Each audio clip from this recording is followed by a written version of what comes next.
দর্শক, কিছু যাত্রা থাকে যা আপনাকে শুধু এক শহর থেকে আরেক শহরেই নেয় না, আপনাকে নিয়ে যায় এক পৃথিবী থেকে আরেক পৃথিবীতে। আমি আজ আপনাদেরকে নিয়ে এসেছি চায়ের দেশ সৌন্দর্যের লীলাভূমি সিলেটে। আজকে আমাদের যাত্রা এই শহরের যান্ত্রিকতাকে পিছনে ফেলে প্রকৃতির কন্যা জাফলংয়ের পথে। আমরা এখন জাফলংয়ের খুবই কাছাকাছি আছি। যতই এগোচ্ছি চারপাশের চেনা পৃথিবীটা যেন বদলে যাচ্ছে। রাস্তার দুই পাশের উঁচু নিচু টিলা, ঘন সবুজ বন আর মেঘের খেলা। এই দৃশ্য বলে দেয় আমরা কোনো সাধারণ পথে নেই, আমরা চলেছি সৌন্দর্যের হৃদয়ের দিকে। সামনেই বাংলাদেশের শেষ সীমান্ত তামাবিল স্থলবন্দর। আর দর্শক, এই দেখুন সেই অবিশ্বাস্য দৃশ্য যার জন্য লক্ষ লক্ষ পর্যটক ছুটে আসেন।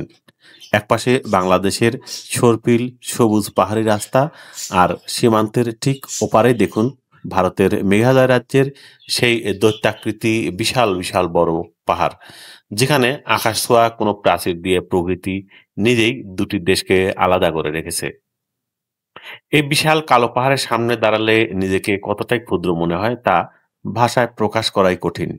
একদিকে স্নিগ্ধ সবুজ আর অন্যদিকে মেঘালয়ের কঠোর কালো। এই দুইয়ের মেলবন্ধনই তৈরি হয়েছে পৃথিবীর অন্যতম এক সুন্দর ল্যান্ডস্কেপ। এই দৃশ্য দেখলে আপনার মন ভালো হতে বাধ্য।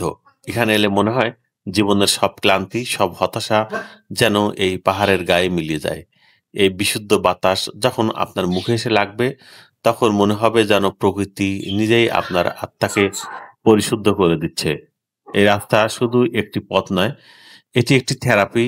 যারা শহুরে জীবনে হাঁপিয়ে উঠেছেন, যারা এক টুকরো শান্তির জন্য হাহাকার করছেন, তাদের জন্য এর চেয়ে ভালো ঠিকানা আর হতে পারে না। এখানকার প্রাকৃতিক সৌন্দর্য সত্যি অসাধারণ। পাহাড় আর সবুজের সমারোহ দেখে মন ভরে যায়। বাতাসে এক ধরনের সতেজতা আছে, যেন পুরো শরীর জুড়ে নতুন প্রাণ জেগে ওঠে। জাফলংয়ের পথে চলতে চলতে অনেক ছোট ছোট নদী, ঝর্ণা আর চা বাগানের দৃশ্য চোখে পড়ে। প্রতিটি দৃশ্যই আলাদা করে মনে দাগ কেটে যায়। গাড়ির জানালা দিয়ে তাকালে মনে হয় যেন একটি ছবির মতো সৌন্দর্য। সিলেট থেকে জাফলংয়ের এই যাত্রা শুধু একটি ভ্রমণ নয়, এটি প্রকৃতির বিশালতার কাছে নিজের ক্ষুদ্রতাকে সঁপে দেওয়ার এক অসাধারণ অভিজ্ঞতা। এমন একটি রাস্তায় কার সাথে হারিয়ে যেতে আপনার ইচ্ছা করে? কমেন্টে মেনশন করে আপনার মনের কথাটি তাকে জানিয়ে দিন। ভিডিওটি শেয়ার করে আপনার প্রিয়জনকে প্রকৃতির এই অবিশ্বাস্য সৌন্দর্যটুকু উপহার দিন। চলুন আমাদের দেশের এই স্বর্গীয় রূপ আমরাই সবার মাঝে ছড়িয়ে দিই। ধরার সময় এখন দিল্লি হয়।